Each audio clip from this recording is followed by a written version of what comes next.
सुंदरपुर गांव के किनारे बसा वह विशाल सरोवर प्रकृति की गोद में नहीं बल्कि रहस्यों के गहरे साये में लिपटा हुआ था। गांव के बुजुर्ग आधी रात को हुक्का गुड़गुड़ाते हुए बताते थे कि यह जलाशय साधारण पानी से नहीं बल्कि वरुण देव की सीधी कृपा से भरा है। जब आधी रात का सन्नाटा गहरा होता और पूरा गांव गहरी नींद की आगोश में होता, तब सरोवर के ठीक बीचों बीच एक हल्की अलौकिक नीली लौ धीरे धीरे ऊपर उठती थी। गांव वाले इसे वरुण देव की ज्योति कहते थे। गांव के पनघट पर अक्सर स्त्रियां कानाफूसी करती। बहन, सुना है परसों फिर वो नीली लौ दिखी थी। जिसने भी उसे छूने की कोशिश की उसे सरोवर ने निगल लिया। कोई भी उस लौ के करीब जाने की हिम्मत नहीं करता था, क्योंकि लोक मान्यता थी कि बिना सिद्धि के वहां जाने वाला जल समाधि ले लेता है। सरोवर के तट पर एक आलीशान कुटिया बनी थी, जिसकी भव्यता किसी राजमहल को टक्कर देती थी। मखमली पर्दे, चंदन की महक और चारों तरफ फैला हुआ गहरा सन्नाटा यहाँ आने वाले की बुद्धि पर पर्दा डाल देता था। वहां दो प्रभावशाली संत रहते थे, स्वामी कपटी महाराज और उनके प्रधान शिष्य माया मुनि। स्वामी कपटी महाराज के चेहरे पर एक बनावटी तेज था और उनकी लंबी सफेद दाढ़ी उनके भीतर छिपे लालच को ढके रखती थी। माया मुनि भी कम नहीं था, उसकी नजरें हमेशा सामने वाले की जेब और गहनों पर टिकी रहती थी। एक सुबह जब कोहरा अब भी छंटा भी नहीं था, गांव का सबसे शक्तिशाली और अहंकारी जमींदार ठाकुर जगत सिंह कुटिया के द्वार पर पहुंचा। उसके जूतों की धमक से शांत वातावरण गूंज उठा। उसने भीतर प्रवेश किया जहां स्वामी जी ध्यान का नाटक कर रहे थे। महाराज, इस तुच्छ प्राणी का दंडवत स्वीकार करें।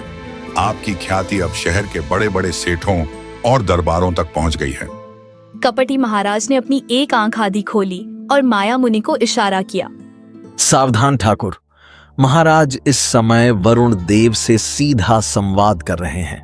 तुम्हारी आवाज उनके ध्यान में बाधा डाल रही है। क्षमा करें मुनि जी, पर मेरा मन अशांत है। मैंने अपनी आंखों से महाराज को जल की सतह पर चलते देखा है। वह दृश्य मेरी आंखों से नहीं उतरता। ऐसा लगता है जैसे पानी महाराज के लिए पत्थर बन जाता हो।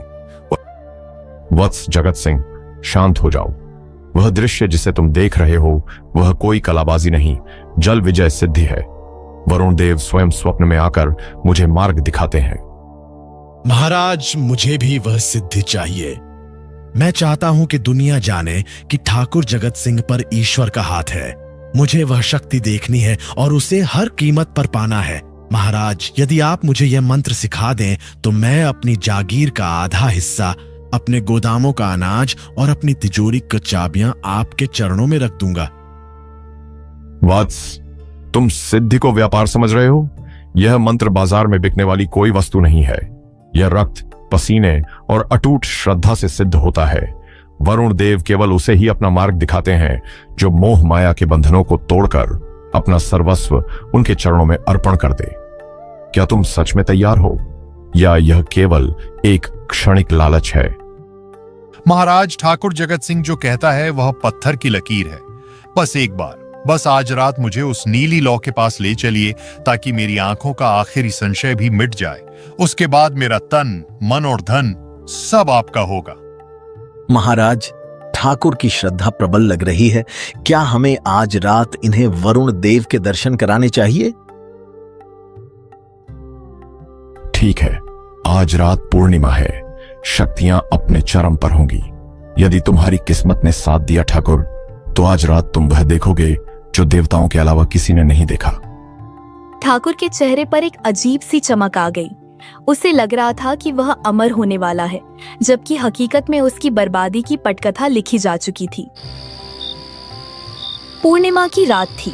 आसमान में पूरा चांद अपनी पूरी आभा के साथ चमक रहा था, जिसकी दूधिया रोशनी सरोवर के स्थिर पानी पर चांदी की चादर की तरह बिछी हुई थी। किनारे इकट्ठा था। भीड़ इतनी थी कि तिल रखने की जगह न थी। क्या सच में महाराज पानी पर चलेंगे? मैंने सुना है कि पिछले साल पड़ोस के गांव में भी उन्होंने ऐसा ही किया था। अरे भाई, ये कोई साधारण पुरुष नहीं है, साक्षात वरुण देव का अंश है। बस देखते जाओ, आज जो देखोगे वो तुम्हारी 7 पुश्तें याद रखेंगी। पर काका, विज्ञान तो कहता है कि इंसान पानी में डूब जाता है। क्या वाकई? चुप कर। शहर जाकर तेरी मति मारी गई है। यहां तर्क नहीं, श्रद्धा चलती है। भक्ति में वो शक्ति है जो पत्थर को भी तैरा दे, और ये तो सिद्ध पुरुष हैं।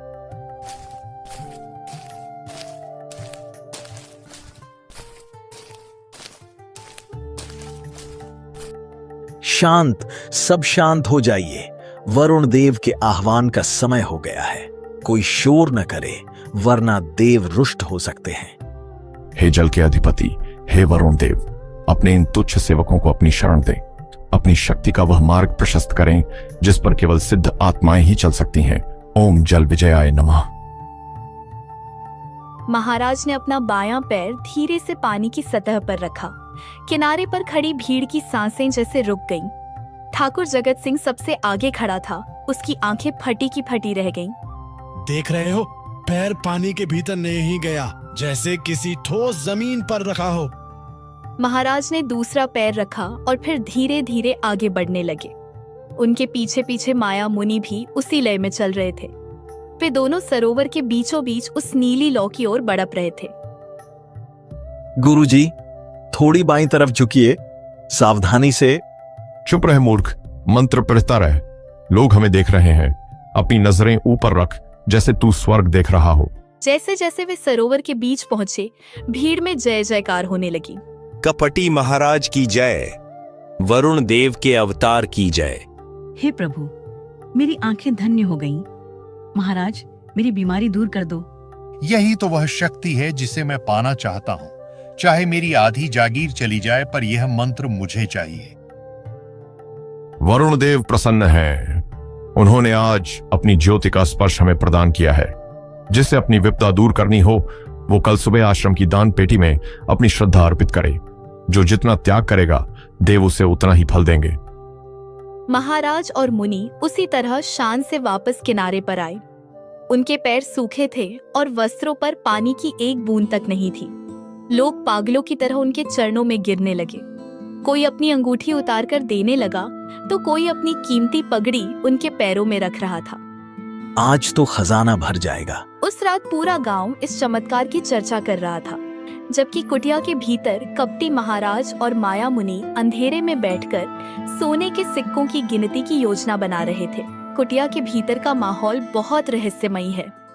चारों तरफ कीमती इत्र और लोबान की खुशबू फैली है। स्वामी कपटी महाराज एक ऊंचे स्वर्ण मंडित आसन पर बैठे हैं और माया मुनि उनके पास खड़ा चंवर डुला रहा है। ठाकुर जगत सिंह दबे पांव भीतर प्रवेश करता है और दंडवत प्रणाम करता है। आओ वत्स जगत सिंह, हम तुम्हारा ही स्मरण कर रहे थे। कल रात वरुण देव ने जल की सतह पर जो पदचाप छोड़ी थी, उसकी गूंज अभी तक मेरे कानों में है। महाराज, कल का वह दृश्य मेरी आंखों से ओझल ही नहीं होता। आप साक्षात ईश्वर का रूप हैं। पर महाराज, क्या मैं उस नीली लौ के उस पार का रहस्य देख पाऊंगा? क्या मुझे वह सिद्धि प्राप्त होगी? सिद्धि?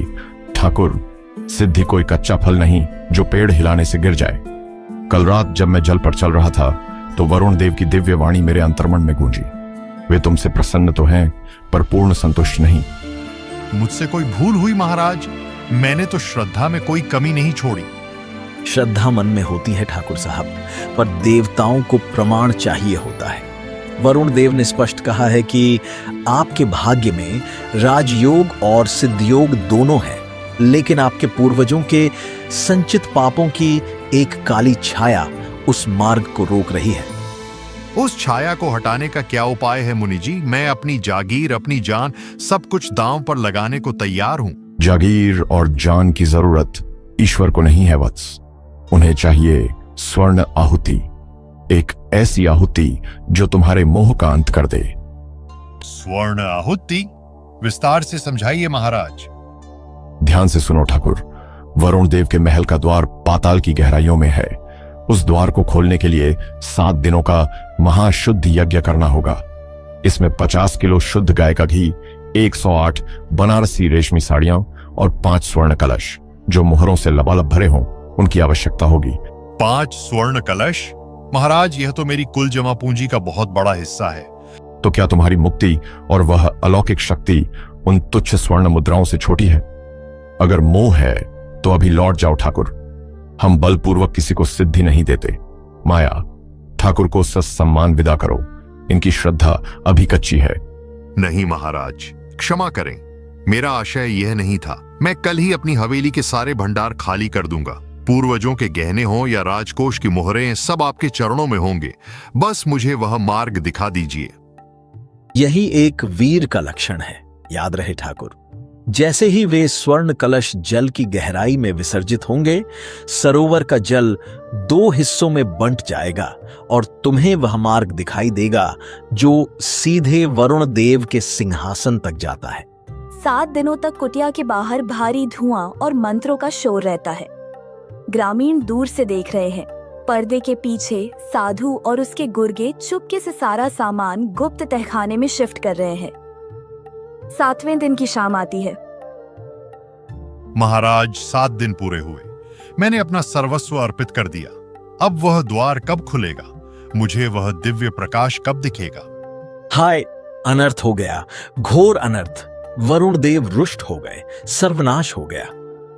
क्या कह रहे हैं आप? क्या हुआ? ठाकुर, हम हार गए। जब हम जल की गहराई में उतरने ही वाले थे, वरुण देव का साक्षात क्रोध प्रकट हुआ। उन्होंने कहा कि तुम्हारे कुल में किसी ने गौ हत्या का ऐसा पाप किया है जिसकी गंध से जल अपवित्र हो गया। उन्होंने स्वर्ण आहुति तो स्वीकार कर ली ताकि तुम्हारा कुल विनाश से बच जाए, पर मार्ग बंद कर दिया। पर महाराज, मेरा धन, मेरे पुरखों की निशानियां सब जल में समा गया। क्या मुझे कुछ नहीं मिलेगा? वत्स, दान कभी निष्फल नहीं जाता। तुम्हारा दान स्वीकार हुआ है, इसीलिए तो तुम जीवित खड़े हो, वरना वरुण देव का कोप तुम्हें भस्म कर देता। इस जन्म में नहीं तो क्या हुआ, अगले जन्म में तुम किसी महान सम्राट के घर जन्म लोगे और यह सिद्धि तुम्हारे जन्मजात साथ होगी। जाओ वत्स, इस त्याग पर गर्व करो। अगला जन्म? पर इस जन्म में तो मैं सड़क पर आ गया महाराज, मेरा सब कुछ चला गया। साक्षात ईश्वर के विधान पर शक कर रहे हो ठाकुर।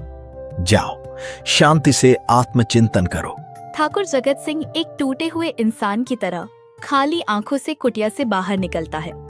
पीछे कुटिया के भीतर कपटी महाराज और माया मुनि एक दूसरे को देखकर शैतानी हंसी हंसते हैं। ठाकुर का छोटा भाई विक्रम जब शहर से लौटा तो गांव का नजारा बदला हुआ था। लोग खेतीबाड़ी छोड़ माला झप रहे थे और उसका अपना भाई कंगाल हो चुका था। विक्रम वैज्ञानिक सोच वाला युवक था। उसने तय किया कि वह इस चमत्कार की धज्जियां उड़ाकर रहेगा। अंधेरा घना है, केवल झींगुरों की आवाज आ रही है। विक्रम अपनी टॉर्च बुझाए हुए पानी के किनारे खड़ा है। साथ में उसका दोस्त सोमू है जो थोड़ा डरा हुआ है। विक्रम भाई, घर लौट चलो। अगर वरुण देव ने देख लिया तो हम यहीं जल समाधि ले लेंगे। सुना नहीं महाराज ने क्या कहा था? सोमू, समाधि वरुण देव नहीं, यह अंधविश्वास दिलाता है। तू बस ये रस्सी पकड़ और यहां नजर रख। मैं देख कर आता हूं कि महाराज के पैर पानी पर टिकते कहां हैं। विक्रम पानी में उतरता है। वह गोता लगाता है। पानी के नीचे वह अपनी वाटरप्रूफ टॉर्च जलाता है। वह देखता है कि पानी की सतह से मात्र 2 इंच नीचे लकड़ी के चौड़े कुंदे एक कतार में जड़े हुए हैं। वह ऊपर आता है और हांफते हुए बोलता है, मिल गया सोमू, मिल गया। ये कोई मंत्र नहीं बल्कि सिविल इंजीनियरिंग का एक घटिया खेल है। भारी भीड़ जमा है। कपटी महाराज और माया मुनि मंच पर हैं। विक्रम भीड़ को चीरते हुए आगे आता है। आज की पूर्णिमा पर जो भी श्रद्धा से अपनी अंतिम पूंजी अर्पित करेगा, वरुण देव उसे स्वयं साक्षात दर्शन देंगे। ठहरिए महाराज, दर्शन वरुण देव देंगे या वो लकड़ी के खंभे जो आपने कल रात पानी में ठीक किए थे? भीड़ में सन्नाटा छा जाता है। लोग विक्रम को हैरानी से देखते हैं। मूर्ख बालक, तेरी जीभ कैसे चली? तू उस शक्ति का अपमान कर रहा है जिसने तेरे भाई को मोक्ष के द्वार तक पहुंचाया है। मोक्ष के द्वार तक या कंगाली की राह पर? महाराज, अगर आप में इतनी ही शक्ति है तो जरा उस रास्ते से हटकर 2 कदम दाहिनी ओर चलकर दिखाइए। चलिए, अभी दूध का दूध और पानी का पानी हो जाएगा। विक्रम, ये क्या अनर्थ कर रहा है? माफी मांग महाराज से। भाई साहब, आंखें खोलिए। यह धर्म नहीं, धंधा है। महाराज, आप पानी पर नहीं चलते। आप उस गुप्त पुल पर चलते हैं जिसे आपके चेलों ने कीचड़ और धुंध की आड़ में बनाया है। सावधान, वरुण देव का कोप गिरेगा। यह लड़का अधर्मी है, इसे सरोवर से दूर ले जाओ। गांव वालों, क्या आप सच देखना चाहते हैं? सुक्खा, कालू, कूदो पानी में और दिखा दो इन पाखंडियों का सच। विक्रम के इशारे पर 4-5 हट्टे कट्टे युवक पानी में कूद जाते हैं। वे उसी जगह गोता लगाते हैं जहां महाराज पैर रखते थे। अरे यहाँ तो लकड़ी का भारी पटरा लगा है, ये देखो। युवक मिलकर लकड़ी के एक विशाल कुंदे को उखाड़कर ऊपर खींच लाते हैं। पूरी भीड़ हक्की बक्की रह जाती है। देख लिया? और वो नीली लौ, महाराज, फास्फोरस का नाम सुना है? जो हवा के संपर्क में आते ही जलने लगता है।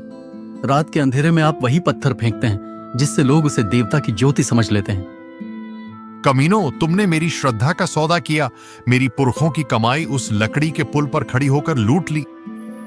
नहीं, यह तो परीक्षा थी। वरुण देव परीक्षा ले रहे थे। परीक्षा खत्म हुई मुनि जी, अब हिसाब का वक्त है।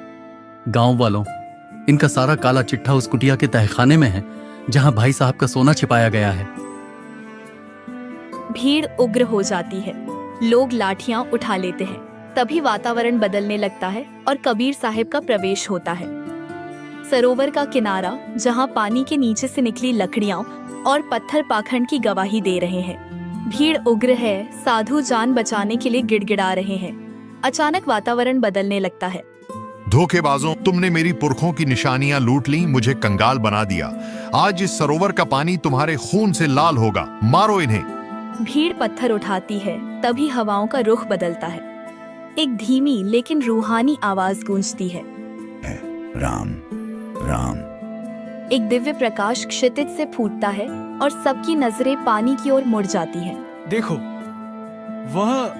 वह कौन है? क्या वह भी लकड़ी पर चल रहा है? नहीं, असंभव। वह तो बिल्कुल पानी के बीचों बीच है, जहां गहराई सबसे ज्यादा है। उसके नीचे कोई पुल नहीं है। कबीर साहब का प्रवेश होता है। वे साधारण सफेद वस्त्र पहने हैं। उनके चेहरे पर एक ऐसी शांति है जो उग्र भीड़ को भी सुन्न कर देती है। मन न रंगाए, रंगाए जोगी कपड़ा, दाढ़ा बढ़ाए जोगी हो गए बकरा। भीड़ स्तब्ध खड़ी है। कपटी महाराज और माया मुनि डर के मारे थर थर कांप रहे हैं। कबीर साहब उन दोनों के सामने आकर खड़े हो जाते हैं। आप कौन हैं? क्या आप भी कोई सिद्ध महात्मा हैं? हमें बचा लीजिए, ये लोग हमें मार डालेंगे। मैं तो सिर्फ एक जुलाहा हूं भाई।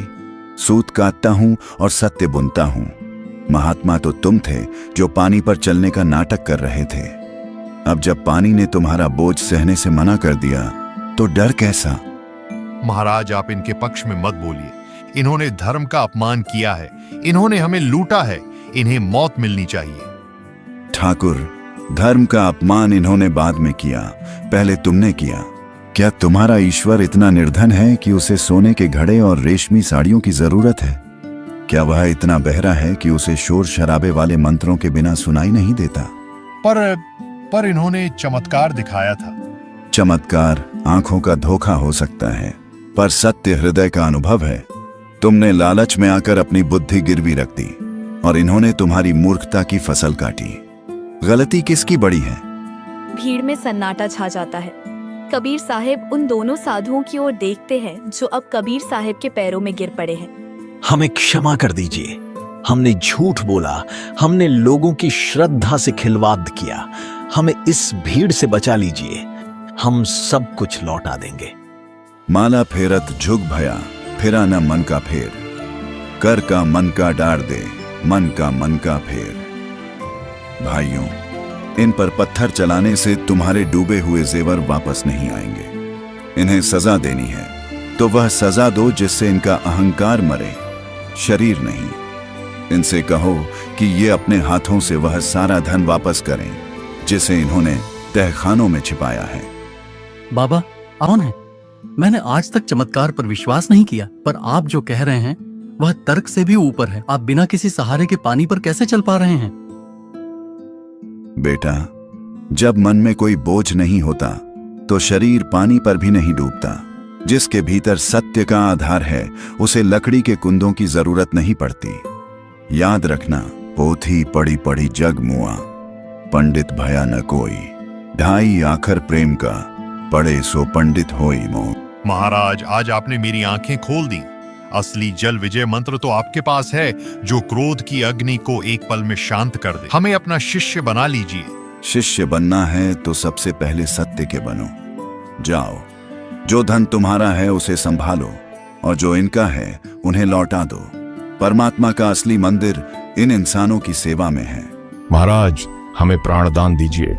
हमने धर्म के नाम पर अधर्म किया, लोभ ने हमारी बुद्धि हर ली थी। हमें इस क्रोधित भीड़ से बचा लीजिए, हम मरना नहीं चाहते। उठो भाई, मौत से क्या डरना? डरना है तो उस झूठ से डरो जिसे तुम ओढ़कर जी रहे थे। तुमने लोगों की आंखों पर पर्दा डाला, पर कुदरत की आंख से कुछ नहीं छिपता। सजा तो तुम्हें मिल ही चुकी है, तुम्हारी इज्जत की राख उड़ चुकी है। हम क्या करें प्रभु? यह सारा पाप का धन, यह सब हमारे किस काम का? जो जिसका है उसे लौटा दो। यह धन तुम्हारा नहीं, उन भूखों का है जिनका निवाला तुमने छीना है। माया, यह कंचन और कामिनी ही तो इंसान को अंधा करती है। जाओ, कुटिया के उस गुप्त तहखाने को खोलो और एक एक पाई उन गरीबों में बांट दो जिनके घर तुमने उजाड़े हैं। गुरुदेव, मैं तो कहीं का नहीं रहा। मेरा अहंकार, मेरी जागीर, मेरे पूर्वजों की इज्जत सब मिट्टी में मिल गया। मैंने सिद्धि के लालच में अपना घर फूंक दिया। अब मेरा क्या मार्ग है? क्या ईश्वर मुझे कभी क्षमा करेगा? जगत सिंह, तू कहता है कि तू लुट गया। मैं कहता हूं कि तू आज पहली बार अमीर हुआ है। तेरा कूड़ा करकट, तेरा अहंकार और तेरा झूठा आडंबर चला गया। यह तो अच्छा ही हुआ। खाली बर्तन में ही तो अमृत भरा जा सकता है। जब तक तू ठाकुर था तब तक तू इंसान नहीं बन पाया था। पर गुरुदेव, अब मेरे पास कुछ नहीं बचा। मैं अपने परिवार को क्या मुंह दिखाऊंगा? गांव वाले मुझ पर हंसेंगे। दुनिया की हंसी से क्या डरना? डरना है तो अपने भीतर बैठे उस राम से डर जो सब देख रहा है। सुन भाई, साईं इतना दीजिए, जा मैं कुटुंब का घा समाए। मैं भी भूखा न रहूं, साधु न भूखा जाए। परमात्मा को सोने के घड़े नहीं चाहिए, उसे तो बस तेरा साफ मन चाहिए। जा, अपने खेतों में पसीना बहा, ईमानदारी की रोटी कमा, वही असली सिद्धि है। महात्मा जी, आपकी बातों ने आज मेरी विज्ञान की शिक्षा को भी पूर्ण कर दिया। मैंने तो केवल लकड़ी और पत्थरों का सच पकड़ी था, आपने तो जीवन का सच दिखा दिया। बेटा, तर्क की आंख बाहर का सच देखती है और श्रद्धा की आंख भीतर का। दोनों जरूरी हैं, पर याद रखना, जहां पाखंड हो वहां सवाल उठाना ही सबसे बड़ी पूजा है। गांव वालों, देखो इन पत्थरों को, इन लकड़ियों को। क्या पानी पर चलना ही भगवान का होना है? नहीं, पानी पर तो तिनका भी तैर जाता है। इंसान वो है जो दुख के दरिया में डूबते हुए दूसरे इंसान को पार लगा दे। आज से सरोवर का नाम नील सरोवर नहीं, सत्य सरोवर होगा। और याद रखना, मुंह को कहां ढूंढे रे बंदे, मैं तो तेरे पास में। न तीरथ में न मूरत में, मैं तो हूं विश्वास में। गुरुदेव, हमें अपनी शरण में ले लीजिए। हम जीवन भर भक्तों की सेवा करेंगे और आने वाले हर यात्री को आपके सत्य का मार्ग दिखाएंगे। कबीर साहब सभी गांव वालों को दीक्षा देते हैं। सूरज पूरी तरह ढल चुका है, पर गांव वालों के चेहरों पर सत्य का एक नया उजाला चमक रहा है।